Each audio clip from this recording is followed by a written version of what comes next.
Right, hello guys, I hope you're all well and welcome to your audit section of section 1, which is reflection and action.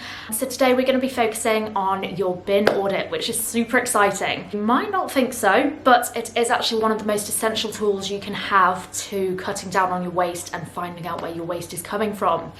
So to start with, we are going to break it up into 5 phases. So phase 1, this is where you're going to get your gloves. Please make sure they are not single-use plastic. That's going to kind of go against the grain of what we're trying to do here. So you're going to find some gloves. Maybe you've got some around the house already that are lying around and you reuse. Maybe you've got some fabric gloves for when it's cold weather. You can use those and chuck them in the washing machine. Or maybe you just want to use your hands, which obviously you can wash after we have done the bin audit. So you're going to take all of your waste and lay it out onto some paper. This is going to be phase 2. So this is where you're going to categorize each of the items. So you're going to split it into paper, aluminium, plastic, metal, maybe you've got cardboard, and maybe you've got some products that are unidentifiable. So maybe this is some clothes that you've put in a recycling bin, or maybe it is, other fabric things that are now going into landfill. Or maybe it's electronics as well. We might also have some alternative milk cartons that are actually made up of aluminium and plastic and paper. So these actually might not be able to be recycled in your local area. So you're going to break those up into those sections. From here we can see which section has the most amount of waste. Maybe food waste is a massive issue for you, which is something that we can obviously work on.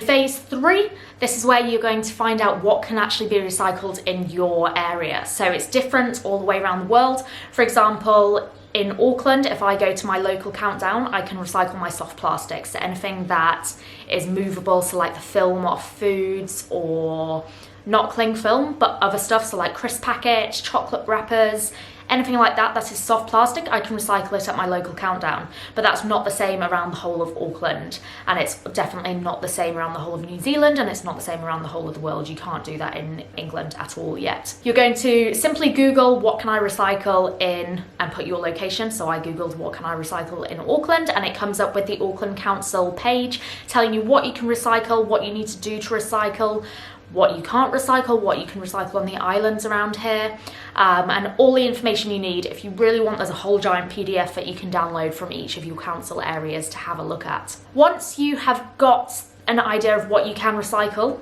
it might be different to what you thought. Maybe you're going to learn some stuff along the way. You are going to print off a list and place it above your individual bins. Maybe you've got a landfill bin, you might have a compost bin, and you might have a recycling bin. You're going to print it off so that everyone in your house can see. You might be thinking, oh, but I've just got kids. But that's great. They can learn as they go. It's really important that we teach kids from a young age.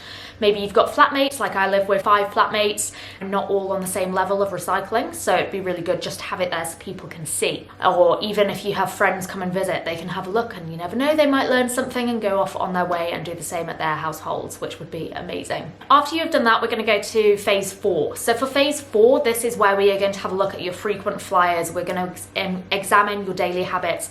So maybe you have got a ridiculous amount of takeaway coffee cups, maybe you've got a load of food waste, maybe you have got a load of nappies because you've got kids. You're going to look at your piles and find out where the most amount of waste is coming from.